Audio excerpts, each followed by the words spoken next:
اسی شعبان کے مہینے میں اب تو رمضان دستک دے رہا ہے، 15 شعبان کی رات کو شب برات منائی جاتی ہے۔ کتنے مسلمان 15 شعبان کی رات بھر عبادت کرتے ہیں، قبرستان جا کے دعائیں کرتے ہیں، قرآن پڑھتے ہیں اور اس اگلے دن روزہ رکھتے ہیں، بہت ساری عبادتیں کرتے ہیں۔ عبادت تو ہو رہی ہے، کوانٹیٹی تو بہت ہے، کوالٹی نہیں ہے۔ جو عبادت نبی نے نہیں کی، جو عبادت صحابہ نے نہیں کی، میرے پیارے ساتھیوں، وہ عبادت بدعت کی کیٹیگری میں آتی ہے، اور نبی نے فرمایا وَكُلُّ بِدْعَةٍ ضَلَالَةٍ، ہر بدعت گمراہی۔ آج سارے کے سارے لوگ چہرے پر محنت کر رہے ہیں۔ لڑکیوں کو دیکھو اپنے میک اپ پر کتنا خرچ کر رہی ہیں۔ اب تو بہار کے بعض علاقوں میں پروگرام کے لیے میں گیا تو دیکھتا ہوں نقاب کے اوپر بھی لڑکیاں لائٹ لگا رہی ہیں، نقاب کے اوپر بھی لائٹ لگی ہے۔ اب بھائی جب نقاب کے اوپر تم لائٹ لگا رہی ہو تو کیا مطلب ہے اس کا؟ نقاب کا تو مقصد ہے چھپانا اپنے آپ کو، اب تم نقاب کے اوپر لائٹ لگا رہی تو اپنے آپ کو اور نمایاں کر رہی ہو، کیا مطلب ہے؟ نقاب کو بھی آج ہم لوگوں نے ایک فیشن بنا دیا ہے۔ اللہ معاف کرے ہماری بہنوں کو، آج اپنے شریر پر، اپنے چہرے پر کتنی محنت ہو رہی ہے۔ آج میک اپ آئٹم خریدنے پر شوہروں کی آمدنی کا ایک بڑا حصہ ان کی بیویوں کے میک اپ پر خرچ ہو رہا ہے۔ آج ہمارے نوجوان چہرے کے لیے کتنی محنت کر رہے ہیں، بالوں کے لیے کتنی محنت کر رہے ہیں۔ کس طریقے سے لوگ ہم کو ہینڈسم مان لیں، خوبصورت مان لیں، اسمارٹ مان لیں۔ اور اپنے آپ کو خوبصورت اور ہینڈسم کہلانے والوں، کان کھول کر کے سن لو، اللہ تعالیٰ کے ہاں تمہارے چہروں کی خوبصورتی نہیں دیکھی جائے گی۔ تم کتنے ہینڈسم ہو، کتنے خوبصورت ہو، کتنے گورے چٹے ہو، تمہارے چہرے پر کوئی داغ دھبا ہے یا نہیں، اللہ تعالیٰ کیا یہ نہیں دیکھا جائے گا۔ ان اللہ لا ينظر الى صورکم واجسامکم ولکن ينظر الى قلوبکم واعمالکم۔ اللہ تعالیٰ تمہارے چہروں کو نہیں دیکھے گا، اللہ تمہارے جسموں کو نہیں دیکھے گا، اللہ تعالیٰ کے یہاں اگر دیکھا جائے گا تو تمہارے دلوں کو دیکھا جائے گا۔ دل پر محنت کرو میرے پیارے ساتھی۔ بہت خوبصورت ایک لڑکا، بہت خوبصورت ایک خاتون، دنیا ان کے حسن و جمال کی تعریفیں کر رہی ہیں۔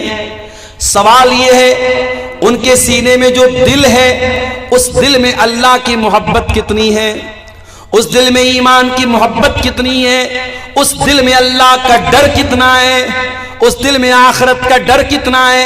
یہ دل اللہ تعالیٰ کیا میرے پیارے ساتھیوں سب سے زیادہ اہمیت رکھتا ہے۔ دل پر محنت کرو۔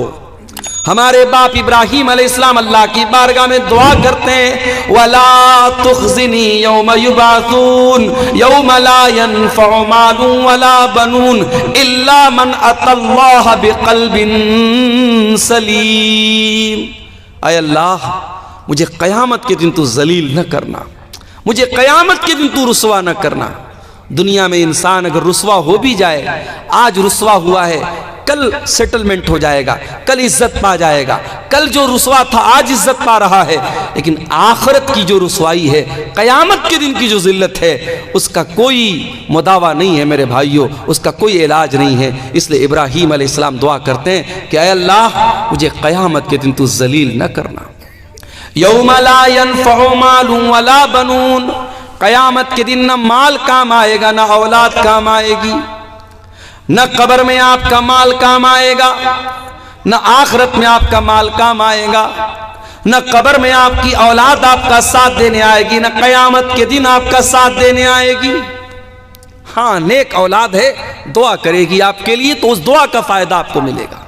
اولاد بنفس نفیس چل کر، کوئی بیٹا ایسا تو نہیں جو باپ کے ساتھ قبر میں جا کے اتر جائے، کوئی ایسا بیٹا تو نہیں جو باپ کا ہاتھ پکڑ کے قیامت کے دن کہہ دے کہ اے اللہ میرے باپ کی جگہ مجھے عذاب میں ڈال دے اور اللہ اس کے مطالبے کو قبول کر لے۔ نہیں، نہ قیامت کے دن بیٹا باپ کے کام آئے گا، نہ قبر میں کام آئے گا۔ إِلَّا مَنْ أَتَى اللَّهَ بِقَلْبٍ سَلِيمٍ، قیامت کے دن تو وہی کامیاب ہوگا جو قلب سلیم لے کر کے آئے گا، صاف ستھرا دل لے کر کے آئے گا۔ دل پر محنت کرو میرے بھائیو، یہ دل ہمارا بہت کٹھور ہوتا چلا جا رہا ہے۔ جلسوں میں کوئی کمی نہیں ہے، یوٹیوب پر بیانات کی کوئی کمی نہیں ہے، علماء کی تقاریر کی کمی نہیں ہے،